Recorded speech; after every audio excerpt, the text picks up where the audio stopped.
गेली 20-25 वर्ष महाराष्ट्र आज इतका अशांत कधीच नव्हता. आणि जरी असला आणि जरी त्याच्यात एक राग असेल, तो राग मांडण्याची एक पद्धती होती.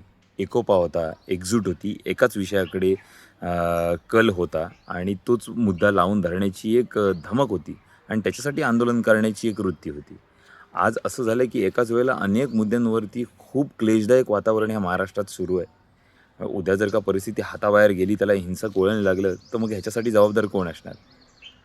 आता परत मुद्दा इथे येतो, की ज्यावेळेला सोशल मीडियाच्या माध्यमातून लोकं आपली मतं मांडायला सुरुवात करतात, तेव्हा त्यांना आपण काय ठरवतो, की हे चिथावणीखोर बोलत आहेत किंवा उकसवत आहेत किंवा एखाद्या गोष्टीला हिंसक वळण देऊन त्याच्यातून काय आउटपुट बाहेर निघेल, ज्याच्यामध्ये क्लेशदायक वातावरण निर्मिती होईल, असं पाहतात.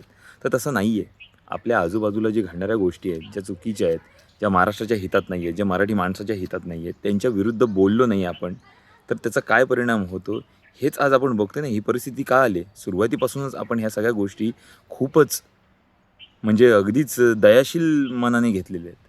सर्वांना सामावून घेण्याची जी काही आपली वृत्ती आहे, त्याच्यामुळे आज आपण कुठे येऊन ठेपलो.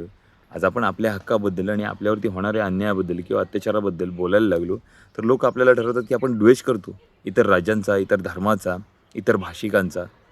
असं नाही आहे. राजकारण्यांना त्यांच्यात चाललेला कलह याच्यापासून उरबडवण्यापासून त्यांचा जो काही वेळ खर्ची घालतायत, त्यातनं वेळ मिळेल तेव्हा ते महाराष्ट्राकडे बघतील ना. एक आहे राष्ट्रीय पक्ष, ज्याला अख्ख्या देशात आपली प्रतिमा मलिन करायची नाही आहे, सर्वांना सामावून घ्यायचं आहे आणि मग त्याच्यासाठी ते वाटेल ते अन्याय स्वतःच्या राज्यावरती झाले तरी चालतील. दुसरीकडे इतर राजकीय पक्ष हे आपापसात त्यांचे पळवापळवीचं काम करण्यात व्यस्त आहेत.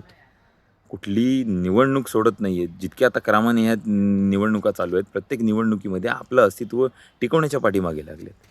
अरे इथे मराठी माणसाची अस्तित्वाची जी लढाई सुरू आहे, त्याच्याकडे कोणाचंच लक्ष नाही आहे. जसं तुम्हाला विकास पाहिजे, तसंच तुमचा स्वाभिमान पण जगला पाहिजे ना. तसंच तुमची धरती पण जगली पाहिजे. तुमची संस्कृती टिकली पाहिजे, तुमची भाषा टिकली पाहिजे, तुमचा धर्म टिकला पाहिजे. ह्या सगळ्या गोष्टीही विकासाबरोबर येतातच येतात. नुसता विकास पाहून जमणार नाही आहे. आणि विकासाच्या वार्ता कोण करतंय? ज्यांनी कधी विकासाकडे लक्षही दिलं नाही. तमाम घोटाळेबाज, घोटाळ्यांच्या आकडे ऐकून ऐकून नकोसं झालं आहे. सत्तेत असलेले काय आणि नसलेले काय, सगळ्यांची तीच दशा आहे.